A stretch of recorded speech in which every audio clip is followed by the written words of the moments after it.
Lokasi pemirsa masih digerebek. Penjajah kaki limo di sepanjang Taman Kota Pangkalan Balai. Tertib Kesatuan Polisi Pamong Praja Kabupaten Banyuasin yang bakal dipindah ke pusat kuliner Pangkalan Balai. Berlomba-lomba untuk membagusi pos. Satuan Polisi Pamong Praja Banyuasin menertibkan para penjajah kaki limo di sepanjang Taman Kota Pangkalan Balai Banyuasin. Antoni Liando, Kasat Pol PP dan Damkar Kabupaten Banyuasin mengatakan nurun ke segala anggota untuk membersihkan sama menertibkan siswa-siswa tempat penjajah berjualan. Antoni Liando menyebutkan penertiban ini sudah disepakati bersama dengan para penjajah kaki limo. Ini kita sesuai kesepakatan yang sudah kita lakukan dengan para pedagang di tempat ini.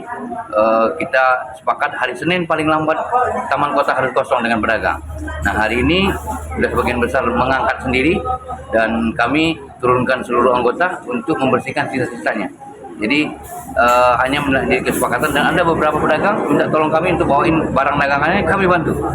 Mungkin sampai ke rumah atau sampai ke mana. Sesuai kesepakatan juga yang kita boleh berdagang tapi tidak menetap. Jadi mobile, pakai roda atau bongkar pasang. Itu boleh berdagang di sana terutama Sabtu Minggu. Itu dia jadi kesepakatan kita sama para pedagang. Sementara itu Muhammad Farid, penjabat Bupati Banyuasin mengungkapkan pusat kuliner Pangkalan Balai perlahan-lahan mulai beroperasi. Para pedagang kaki limo di Taman Kota Pangkalan Balai bakal mengisi pusat kuliner tersebut. Diharapkan dengan adanya penertiban ini, para penjajah bisa berjajah dengan tenang. Ekonomi semakin meningkat serta wisata di Banyuasin bisa tertata lebih rapi. Ini pusat kuliner Kabupaten Banyuasin sudah mulai beroperasi, walaupun memang belum semuanya diisi, sebagian baru yang diisi, tapi pelan-pelan berangsur secara komunitas kita akan majukan pusat kuliner yang ada di Kabupaten Banyuasin.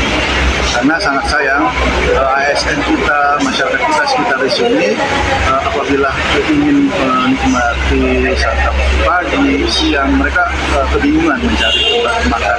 Oleh karena itu ini sangat bagus dan strategis sekali.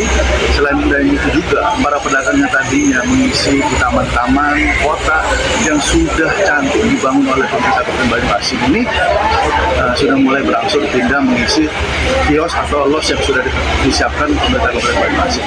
Ridho Ilahi, PAL TV.